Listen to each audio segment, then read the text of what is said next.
up, guys? Welcome to Castmasters Outdoors. Today, coming to you guys with a video about pond fishing, the tactics to go about pond fishing. Today, it's a very rough, windy day, and I'm not going to be able to get out on the boat today. I'd be getting whipped all over the place. We got winds out of the northeast at 15 to 20 miles an hour today, so I'm not going to be getting out on the boat. However, we do want to go fishing, so I'm going to go pond fishing. I figured though, first I'd come to you guys with this video, basically going over my rods that I bring and the baits that I like to use. It is fall, it's October 4th, 3rd, I think, October 3rd. And I'm getting ready to go pond fishing. Obviously from the spring to the fall, there's different patterns to go about when it comes to pond fishing. The water temps right now in ponds, I couldn't tell you, water temps on the lakes are right around 60 now, pushing into the upper 50s, low 60s. So the water's definitely cooling down, so I'm sure ponds may even be a little colder or a little warmer depending. We've had the past couple of nights have actually been pretty cool, getting into the 40s and low 50s. So the water temps are definitely cooling down. But I figured I'd come to you guys with this video today, basically going over the rods that I like to bring and the baits I like to use. And like I said, this is going off of my fall pattern right now. So the first bait that I'm going to go over is a search bait. I like to bring 2 search baits and 2 follow-up baits. My first search bait of choice is a popper. This is a, I think it's called a Lake Fork Magic Popper and Midnight Bluegill, this one is. I like throwing poppers this time of year because your minnows and your shad are going to be pushing up in the water column, getting ready to break surface, things like that. You'll see them dimpling every now and then.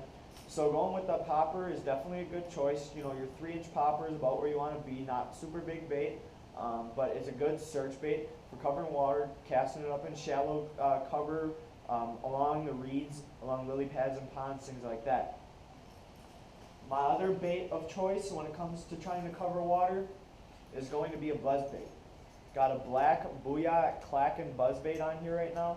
I love black buzzbaits in fall because the water is clearing up and the black also does imitate like a shad on the surface. Black and white are definitely my choice when it comes to buzzbaits, chatterbaits, spinnerbaits, things like that. But this is a really good bait to fish, basically the same as a popper, along the shoreline, beating the bank, things like that.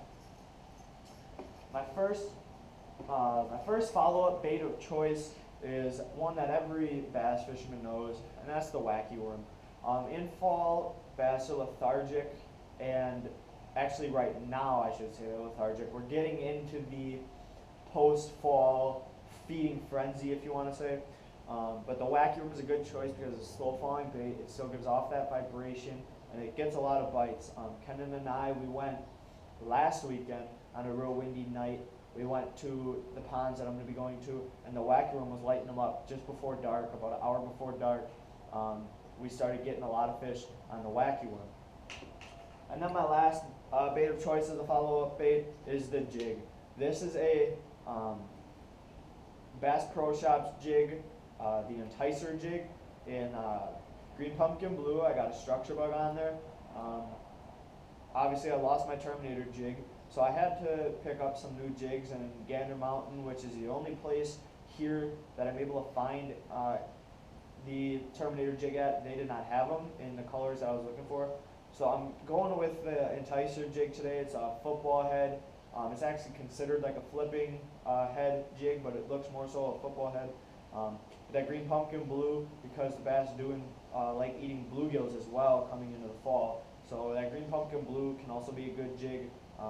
So I got that on there in a 3/8 ounce, a little bit slower fall, still a bigger profile. The bass do enjoy the big profile here in the fall. But that's basically my choice. I like bringing 4 rods with me when I go because when you're walking around a pond, you obviously don't want to be carrying a whole bunch of equipment with you. I also have a little bag in my car, one of them little like cinch bags, that has just like a terminal tackle box with things that I may need in that. I got my tools in there, and then the top water box.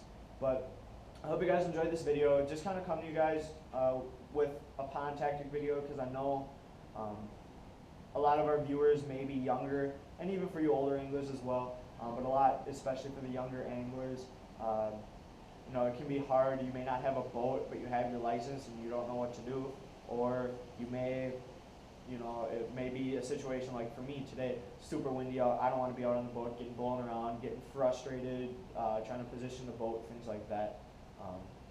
So this is more so a video for you guys, and like I said, I hope you guys enjoyed it. You know, obviously there's many other good YouTubers out there making videos like this as well, so definitely check theirs out as well. You know, I know jerkbaits work well in fall, I know square bills work well in fall, but like I said, I don't want to be carrying 6 rods, 8 rods around with me when I'm walking around a pond. You know, carrying 2 rods in each hand is relatively easy. You got your backpack on, the tools and baits that you're using for the day, and it can make for a really fun time, you guys. Pond bass, if you can get onto smaller ponds, kind of more secret ponds, it can really be a blast. It can really be fun if you get on those ponds that have bass in them. But I hope you guys enjoyed the video. I'm about to head out here, go to a couple ponds nearby, and stay tuned, guys. I hope you enjoyed it.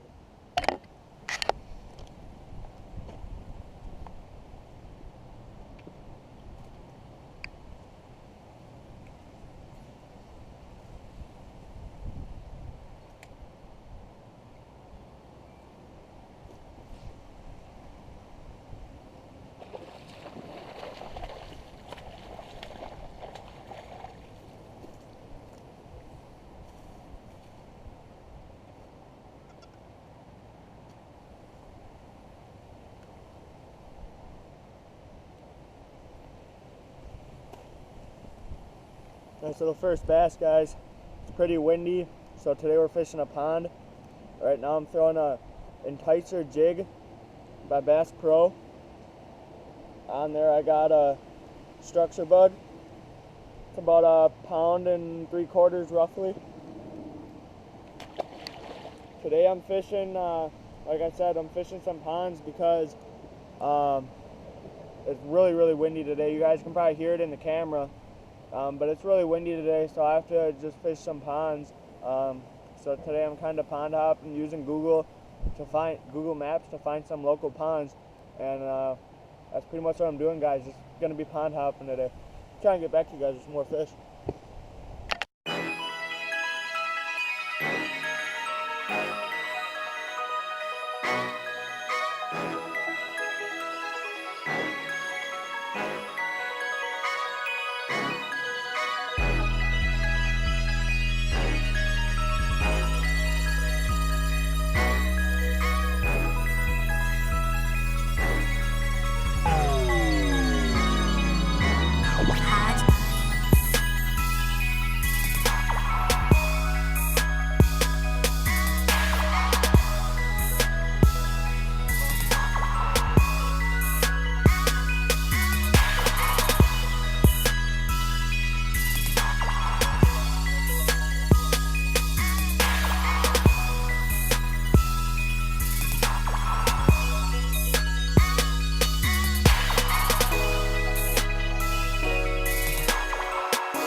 Little dinky one.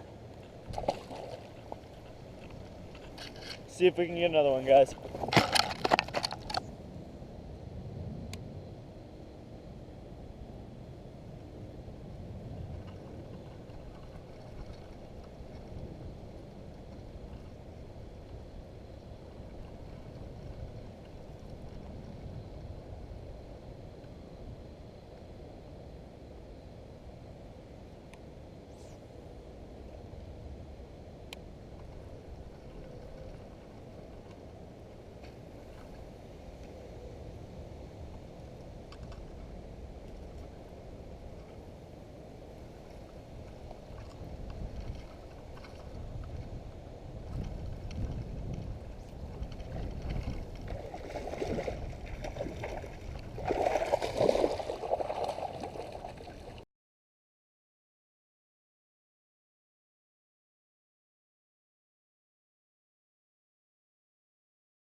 How about that for a bass, guys? Right through the roof of the mouth. I had to switch over. Structure bug. I left my pack of structure bugs at home. So what I'm doing now, if you guys can see it with that jig, I got a Bass Pro Shops. It's called it's like a magic craw, like a green blue. It's like a magic craw. That's a solid fish. That's probably about a 2-pounder right there. I'm actually gonna quick get a picture of her. Put her on my Snapchat. If you guys want, Kendon and I do have Snapchats. You can definitely add us on there if you guys want to. My Snapchat is MuskieHunter50. MUSKIE and then Hunter50. It's all one word. Obviously, I like to musky fish, so mine is, with the muskie. But you guys can definitely add us on there. My Snapchat story will mostly always consist of fish. I don't really put much else on there, but feel free to add us, you guys. I'm not going to say Kendon's because I don't know, obviously, if he wants me to put it up here or not.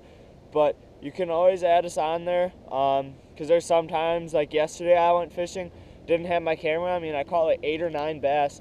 And they were all maybe like pound and a halfers out of a pond. But always feel free to add us, guys. Like I said, we're always going to have stuff on there for you guys to see. That was a nice fish. That was probably about a 2-pounder. That's the biggest one I think I've ever caught out of this pond. Stay tuned, guys.